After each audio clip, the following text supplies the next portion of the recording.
bienvenue dans le Web3 Café. Pour continuer la période d'échauffement avant d'attaquer la saison 2022-2023, un épisode concernant le métaverse de Microsoft en mode univers virtuel pour collaborer dans l'entreprise.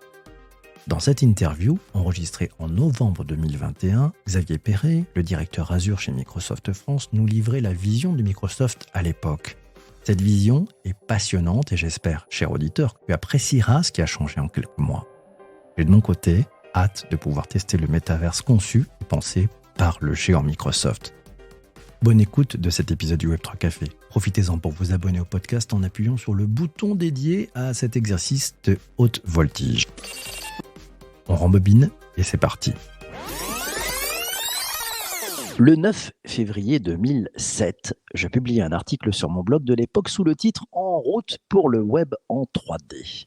À cette époque, il y avait déjà Second Life, Abo, Entropia Universe et je questionnais mes lecteurs sur ce qui pouvait se passer quand les jeux vidéo se mettent au web 2.0. Tu sais, oui, le web collaboratif. Ce qui pouvait se passer quand les mondes virtuels se frottent à la réalité. À cette époque, le monde entier ne connaissait pas encore Facebook et seule une petite partie de mes lecteurs avait entendu parler du métaverse. Grâce à Snow Crash, le roman de science-fiction paru en 1992, qui se déroule dans un univers futuriste parfois qualifié de post-cyberpunk. À cette époque, en février 2007, ce n'était pas facile d'imaginer le futur des métaverses, ces univers virtuels en 3D hébergeant des communautés d'utilisateurs présents sous forme d'avatars, pouvant se déplacer et interagir socialement et économiquement. Et puis, il y a quelques semaines, branle-bas de combat, Mark Zuckerberg sort l'artillerie lourde, annonce que son groupe devient désormais Meta et travaille à nous permettre de vivre une double vie dans un monde virtuel où chacun d'entre nous pourrait passer une bonne partie de sa vie sans avoir à se déplacer. Bien sûr, Facebook n'a pas inventé le concept de métaverse, mais va investir des centaines de millions de dollars pour que ça fonctionne. Alors bien sûr, Mark Zuckerberg n'est pas le seul à pousser ses pions. Pour preuve, lors de sa conférence annuelle, Microsoft a annoncé se lancer aussi dans le métaverse, mais d'une autre façon. Pour bien comprendre ce qui se trame chez les géants de la tech en matière de métaverse et ce que ça va changer pour les consommateurs, les entreprises, les collaborateurs et même les partenaires, l'invité du podcast est Xavier Perret. C'est le directeur Azure chez Microsoft France. Bonjour Xavier. Bonjour PPC. En deux mots, qu'est-ce que c'est le métaverse de Microsoft et qu'est-ce que vous nous préparez ? Alors peut-être plus qu'en deux mots, effectivement, mais pour faire simple, la vision du métaverse de Microsoft, qui va être très entreprise, c'est là où elle va se différencier de Facebook, et de celle d'ailleurs que tu as nommée de Neil Stephenson dans Snow Crash, c'est finalement un partage des expériences dans le monde physique et numérique. C'est du collaboratif numérique en synchronisant le monde physique et numérique. Alors je m'explique, derrière c'est quoi ? C'est évidemment les entreprises accélèrent leur transformation numérique. Le métaverse, ça peut aider les gens à se rencontrer dans un environnement numérique synchronisé. Évidemment, rendre les réunions Teams plus confortables grâce à l'utilisation d'avatars. Évidemment, on va retenir ça. Évidemment, faciliter la collaboration créative à travers le monde. Mais en fait, le métaverse, c'est trois technologies qui existent déjà. Combinées, c'est pas seulement se retrouver dans un espace pour aller s'amuser, avec des avatars. La première brique technologique, c'est l'Internet des objets, c'est aussi les jumeaux numériques, c'est créer, modéliser un processus, une entreprise, quelque chose finalement qui relève d'une question d'entreprise derrière, par exemple une chaîne de production derrière avec tous ces boutons, avec toutes ces chaînes. La deuxième brique technologique, ça va être l'intelligence artificielle, ça va être le cloud, la data, évidemment Azure derrière, mais pour pouvoir simuler cet environnement, prédire par exemple comment cette chaîne de production elle va évoluer. Et la troisième brique qu'on retient souvent, c'est celle qui va nous permettre de collaborer, de partager, de visualiser derrière pour mieux échanger. Parce que finalement, qu'est-ce qu'on fait dans Teams aujourd'hui ? On va partager des documents, on va s'aligner, on va collaborer, alors documents Word, PowerPoint. Donc, le métaverse version Microsoft dans mon entreprise, c'est tout simplement un complément. On va pouvoir partager des documents beaucoup plus complexes. Par exemple, une analyse de chaîne de valeur, une analyse de chaîne de production, comme je disais, le voir en 3D, pouvoir le modéliser, pouvoir jouer avec en 3D, en 3 dimensions finalement.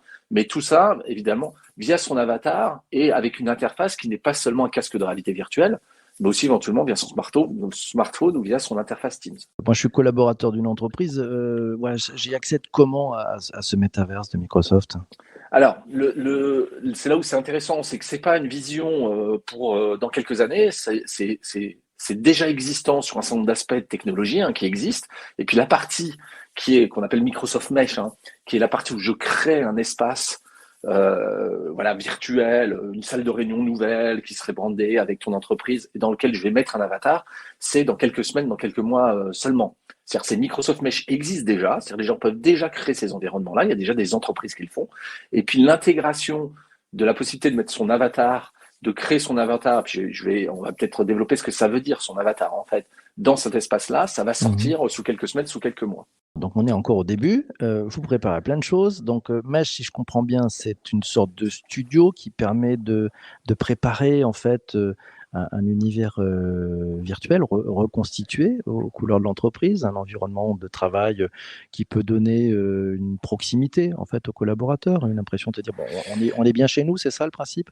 Ouais, et surtout des possibilités d'un espace de collaboration. Je pense que c'est là où c'est intéressant. Encore une fois, Teams, c'est un complément d'abord des réunions physiques. Il faut le remettre en perspective, même si on n'a pas vécu comme ça totalement depuis 2 ans. Et donc, c'est retrouver un espace dans lequel on peut collaborer. Alors évidemment, avoir une expérience digitale qui vient ressembler le plus possible au monde physique, c'est-à-dire avec un avatar qui va pouvoir repérer via l'intonation de voix si finalement on est content, si on est désengagé, si ça va bien, pouvoir interagir derrière et surtout pouvoir échanger entre guillemets des documents qui sont plus complexes par nature et ça tombe bien parce que dans un environnement 3D comme ça, dans ce monde-là, d'une salle de réunion, je vais pouvoir faire beaucoup plus de choses de façon beaucoup plus simple que, j'allais dire, un PowerPoint ou éventuellement une visualisation data comme je peux l'avoir aujourd'hui à plat, un graphe Excel par exemple. Alors la 3D, ça va ramener plus de proximité, c'est un peu ça l'enjeu qui est derrière? C'est pas seulement, je crois qu'il y a un vrai sujet de retrouver une expérience immersive, mais en digital. Chose qu'on a, j'allais dire, compensée probablement ces dernières années avec en partie l'usage de la vidéo. On l'a vu, on n'était pas forcément à l'aise dans l'usage de la vidéo historiquement, forcément, en tout cas dans l'usage tous les jours. Et puis on s'est aperçu que finalement, voilà, c'était bien utile dans ces périodes de confinement. On n'avait pas vu les gens depuis très longtemps. Il n'empêche que avoir tous ces gens-là en vidéo, ça fatigue. Il y a une espèce de fatigue numérique qui se crée au fur et à mesure des réunions, avec l'attention du cerveau et quand même, voilà, essaye de se capter un peu les gestes, les postures des gens, savoir si un collaborateur, parmi une dizaine dans l'ensemble de ces vidéos, il y a peut-être un collaborateur qui est peut-être désengagé qu'on a loupé, donc on n'a pas été assez inclusif suffisamment. Le métaverse et les applications métaverse B2B, parce qu'on va être vraiment dans ce horizon B2B, c'est pouvoir retrouver finalement cette proximité ou cet engagement derrière, encore une fois, comme un complément de tout ce qu'on fait par ailleurs. Donc il ne s'agit pas non plus de se dire le métavers, ça sera pour toutes les réunions, ça sera pour tout le temps, ça sera pour des réunions qui correspondent à ces moments-là, soit parce qu'on a besoin, comme je le disais, d'échanger, de collaborer sur des choses complexes, en 3 dimensions par exemple, ou autres, soit parce qu'on a envie tout simplement de se retrouver, mais on ne peut pas le faire parce qu'on est sur des sites distants où voilà, on ne peut pas se déplacer. Et donc là, on va vouloir finalement rencontrer des gens différemment. Certes, ça ne compensera pas le monde physique, mais quelque part, ça vient s'en rapprocher. Et c'est une expérience, puisque ce Teams et ces avatars ont été testés largement, en fait. C'est pour ça que je disais que c'est déjà existant. C'était testé par Accenture, en fait, pour l'onboarding des nouveaux collaborateurs. C'est-à-dire pour se faire rencontrer dans des séances d'onboarding, finalement, un certain nombre de collaborateurs à travers le monde, chose qu'ils n'auraient pas pu faire de toute façon, et encore moins avec les conditions qu'on connaît sanitaires depuis des mois. Juste pour comprendre comment ça fonctionne, parce qu'on a vu passer des images, on voit Mmh. des Teams avec des collaborateurs comme on les voit aujourd'hui dans un Teams, et puis certains qui ont un personnage, un avatar en 3D.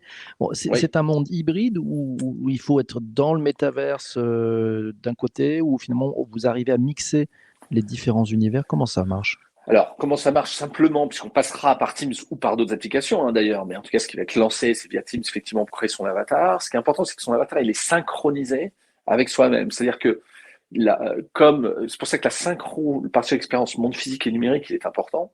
L'idée, c'est vraiment que cet avatar soit un prolongement numérique de soi-même. Et donc, quand on va parler cet avatar-là dans cet environnement 3D créé par Teams, il va parler. Si je me rapproche d'un autre avatar, le niveau sonore va évoluer au fur et à mesure où je me rapproche. Les expressions de cet avatar vont être proches ou deviner mes expressions, on va dire, par rapport à la tonalité de l'audio derrière, pour reconstituer le plus possible une expérience en numérique, mais de convivialité, de proximité, etc. Et donc, je pourrais visualiser cette expérience depuis Teams directement, c'est-à-dire depuis mon PC. J'ai pas besoin d'un casque, m'équiper d'un casque, depuis mon mobile aussi, Teams sur mobile, et éventuellement depuis un casque de réalité mixte, comme on trouve, ça s'appelle HoloLens chez Microsoft, qui permet une surimpression de cet environnement éventuellement dans un espace. Mais ce qui est important du coup, c'est l'accessibilité de ça, c'est-à-dire que dans Teams demain, je vais pouvoir le retrouver directement, certes avec une expérience via mon PC, mais quelque part, ça va déjà pouvoir avoir une nouvelle expérience que celle d'aujourd'hui qui convient, mais pour d'autres moments, on va dire, quand je suis en vidéo, quand je suis en audio, simplement en meeting collaboratif. Donc ça veut dire qu'on va avoir des collaborateurs qu'on va voir en 2D, d'autres qu'on va voir en avatar. Ça veut dire que derrière les avatars peuvent demain se cacher des robots. On pourrait imaginer effectivement qu'il y ait des entités, des robots, effectivement, comme on trouve des chatbots sur Teams ou sur d'autres plateformes derrière qui vont faire des actions spécifiques, par exemple d'accueil de ces avatars. Enfin, on peut imaginer plein de choses dans le monde entreprise appliquées au monde avatar qui existent déjà aujourd'hui en mode chatbot finalement like. Dans le monde Teams, ouais, c'est là où ça peut devenir assez intéressant puisqu'on va développer de nouvelles applications. Les premières applications qu'on voit, c'est souvent d'abord la création d'environnement. C'est-à-dire, Microsoft Mesh, on peut créer vraiment des salles de réunion, des espaces. On dit salle de réunion, mais en fait, on peut imaginer n'importe quoi, une plage, ce que vous voulez.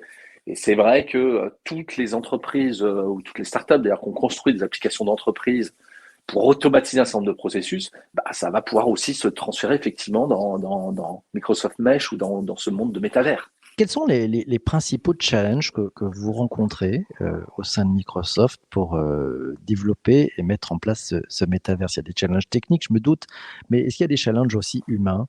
Ouais, alors c'est surtout des challenges humains. C'est-à-dire qu'on part vraiment de l'idée qui est comment on complète une expérience qui ne sera jamais d'ailleurs totalement satisfaisante sur Teams, une expérience de collaboration, qui ne peut pas être la même expérience qu'une expérience en physique ou une réunion physique.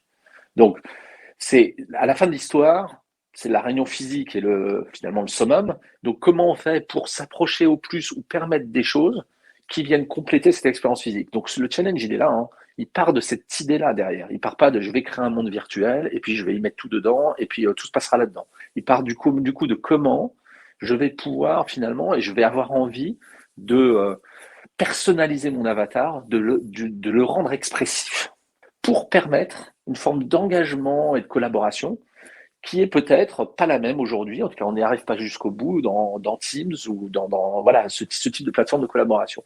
Technologiquement, les technologies existent, je l'ai dit. Elles existent parce que le cloud existe. On peut trouver plein de choses autour de l'analytics, de l'intelligence artificielle pour repérer selon la tonalité de la voix finalement si vous êtes content, pas content, etc. Donc on peut facilement l'associer à son avatar, à sa forme, etc. Le vrai challenge, c'est comment les gens vont l'utiliser derrière, avec des métiers qui peuvent être différents. Des gens qui sont plutôt au niveau de métiers d'ingénieur, on va dire. Là, il y a une vraie, naturellement, collaboration qui se crée, parce que là, on peut être sur des modèles physiques 3D, on peut être sur l'ingénierie, on peut être sur des choses. La question, c'est comment ça marche pour ce qu'on appelle les first line workers. Les first line workers, c'est les gens qui sont au front, par exemple dans des call centers, des choses comme ça. Comment cette technologie peut être utile? Là, il y a encore plein de choses à faire derrière.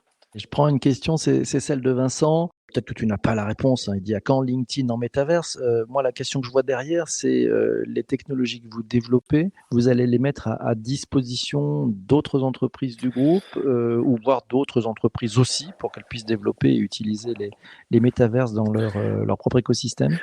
Ouais, alors c'est là où c'est, j'allais dire, assez simple la posture ou la position de Microsoft qui est fournir des briques technologiques à des entreprises ou à des partenaires, à des entités derrière. Donc toutes les briques dont je parle sont décomposables et surtout il y a des briques open source. La brique, par exemple, pour créer des jumeaux numériques, elle est avec des modèles ontologiques, elle est complètement sur des modèles qui sont en mode open source pour permettre à n'importe qui de pouvoir créer des modèles et surtout que ces modèles soient réutilisables éventuellement dans des écosystèmes, dans plusieurs entreprises. Donc à la fin, la vision du métaverse, et des applications métaverses d'entreprises de Microsoft, c'est vraiment le mettre à disposition du plus grand nombre, de plus grandes entreprises. Donc, que ce soit évidemment les entités du groupe Microsoft, on peut parler de LinkedIn, on peut parler de GitHub aussi, qui appartient à Microsoft, assez naturellement, mais aussi toutes les entreprises ou les partenaires qui veulent créer et qui se posent ces questions de collaboration au sein d'environnement numérique derrière. Donc, c'est vraiment cet esprit-là. On ne cherche pas à recréer un méta, en l'occurrence, monde entreprise qui serait dans une enceinte microsoftienne, pas du tout. On cherche à mettre à disposition des briques technologiques qui sont en mode cloud, pour que des gens viennent créer leur propre monde entreprise, salle de réunion si vous voulez, ou application derrière qui servent à des entreprises pour créer de la valeur. La vision est plutôt simple. On a quelques dates d'ouverture, de bêta, on va pouvoir mettre les mains là-dessus quand, nous? Sur Microsoft Mesh, c'est déjà ouvert en fait, c'est-à-dire qu'on appelle GA, General Availability, c'est-à-dire que des entreprises peuvent déjà aujourd'hui créer des choses via Microsoft Mesh, qui est les API, donc les interfaces de développement pour créer des mondes. Je pense que ce que tout le monde attend, ce que tu attends à mon avis PPC, c'est quand est-ce que tu pourras créer ton avatar et le faire bouger et puis le montrer en vidéo. Bingo. Gentiment. Voilà, je pense que tout le monde attend ce côté ludique, on va dire. Ça, c'est aujourd'hui en mode private preview. Ça va sortir sous Teams sous quelques mois. On a dit début 2022, en gros. Donc, c'est vraiment demain, finalement. Mais encore une fois, c'est tout ce que ça permet derrière. Parce qu'une fois qu'on est en salle de réunion virtuelle, c'est super. Mais voilà, on a fait coucou. Tout le monde a dit, ah, super. Il y en a un qui vole peut-être. Je sais pas s'il y aura cette option-là. Bon, voilà. Et puis, 5 minutes après, il n'y a plus rien. C'est pour ça que c'est pas ça qui compte. C'est ensuite comment les documents, les façons de collaborer à l'intérieur vont être possibles. Et là, on va avoir des réunions productives derrière. Mais effectivement, je pense que tout le monde attend de pouvoir créer son avatar et pouvoir jouer avec. Et je pense que les premières réunions Mesh et Teams vont être probablement comme ça. C'est Sanjay qui nous dit, tiens, j'ai peur que l'adoption des métavers soit encore plus long que le temps mis pour la blockchain. Tu vois ça comment, toi? Alors, mais je sais pas dire. Je crois pas. Alors, l'idée, c'est pas que le métavers et la vision que je porte là, un peu entreprise, soit encore une fois 100% des réunions. Donc, on cherche pas, c'est un complément sur des typologies de réunions. Quand Teams est passé de après les 40 millions, je crois, à 140 millions, là, avec l'effet aussi du remote, derrière du télétravail, etc. Voilà, je ne présage pas de la façon dont ça va être adapté. Ce qui est sûr, c'est que ça correspond à un vrai besoin de collaboration et ça va dépendre des métiers derrière. Voilà. Après, on fera jamais 100% d'usage là-dedans. Encore heureux. Je pense que c'est important. C'est pas la vision de Stephenson dans Snow Crash d'un monde complètement déconnecté. Derrière, ça n'aurait pas d'intérêt, je pense, en tout cas encore moins dans un monde entreprise. Un monde très connecté, c'est bien. Donc, il y a Antoine qui nous dit Metaverse GitHub dispo en janvier. Voilà, il savoure ça avec beaucoup de gourmandise, j'ai l'impression. Ouais. 2022, c'est bien. C'est le premier trimestre 2022 va être plutôt chaud. Si on se positionne, parce que moi, une question que je me pose, c'est quand on a découvert l'email, on ne nous a pas donné les bonnes pratiques. Et on a vu quelques façons de l'utiliser en entreprise qui étaient un petit peu mode parapluie. Je m'en copie la terre entière et ça crée beaucoup de bruit. Il s'est passé un peu la même chose avec les réseaux sociaux d'entreprise. Metaverse, vous prenez des gants, vous allez donner un petit peu de conseils pour bien s'en servir et éviter quelques dérapages ou non, vous laissez ça ouvert et puis on verra bien? Non, alors c'est un très bon point. Je pense que, comme toujours, je pense qu'on est vigilant sur la façon dont on va utiliser la technologie. C'est encore plus vrai sur l'utilisation de la technologie d'intelligence artificielle d'ailleurs. Sur ce sujet, il y a déjà des entreprises qui utilisent les casques de réalité mixte HoloLens.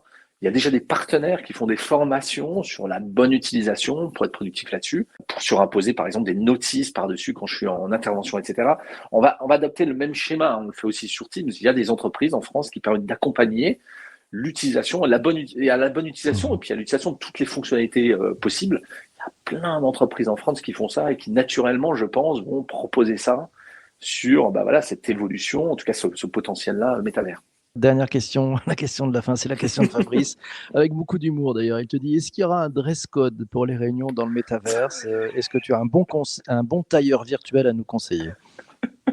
Alors, je pense qu'il y aura, alors sans parler de nouvelles technologies de ça, mais je pense qu'il y aura du choix, à mon avis, dans une certaine limite pour choisir son dress code. Je me suis vraiment posé déjà cette question-là. Moi, j'adorerais arriver en baggy et juste pour voir. Ça va être intéressant de voir effectivement la créativité éventuelle. dans un cadre entreprise de ce qu'on peut faire dans le métavers. Donc ça veut dire aussi qu'il va se passer un écosystème. Il y a des gens qui vont vendre des habits dans le métaverse, qui vont, un peu comme on a vu ça dans Second Life, des gens qui vendaient des fringues, des t-shirts, des costumes. Il y aura la même chose ou pas? Je sais pas, enfin, on peut imaginer qu'une entreprise utilise ces technologies-là et puis au sein de son entreprise propose des choses brandées à son entreprise, le t-shirt de l'entreprise, etc. Sans pourtant le vendre derrière. C'est à la main, j'allais dire, de l'entreprise. C'est là où ça devient intéressant. Comme aujourd'hui, on peut customiser, je sais, son Teams, son Together Mode, pour ceux qui connaissent, où on se revoit dans un amphi, etc. Je pense qu'on peut imaginer ça. L'idée, encore une fois, c'est pas de créer un métamonde derrière, c'est que chaque entreprise ou autre crée des environnements de collaboration.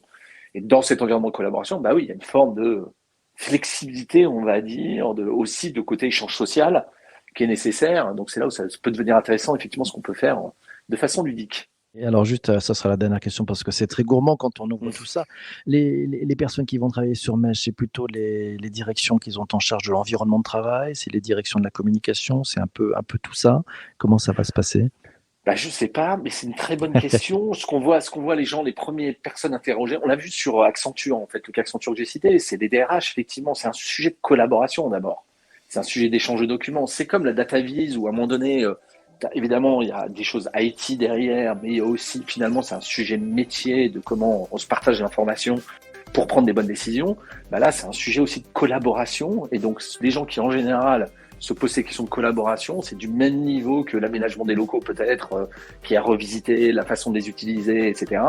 Effectivement, je pense que ça correspond plus à des métiers RH qu'on voit sur ce type de questionnement aujourd'hui. Ouais. Merci beaucoup Xavier d'être venu ce matin nous parler en avant-première de ce métaverse de Microsoft. Bon, je crois que tu as gagné ton rond de serviette pour revenir nous donner un peu plus d'informations quand ça sortira. On essaiera de faire d'ailleurs un test. Je ne sais pas si on peut faire des choses avec ces univers en 3D, ces métaverses. C'était passionnant. Merci à toi de ta confiance. Merci d'être venu ce matin. Toi qui écoutes ce podcast, merci aussi à toi d'avoir écouté jusqu'ici. Ciao, ciao, ciao.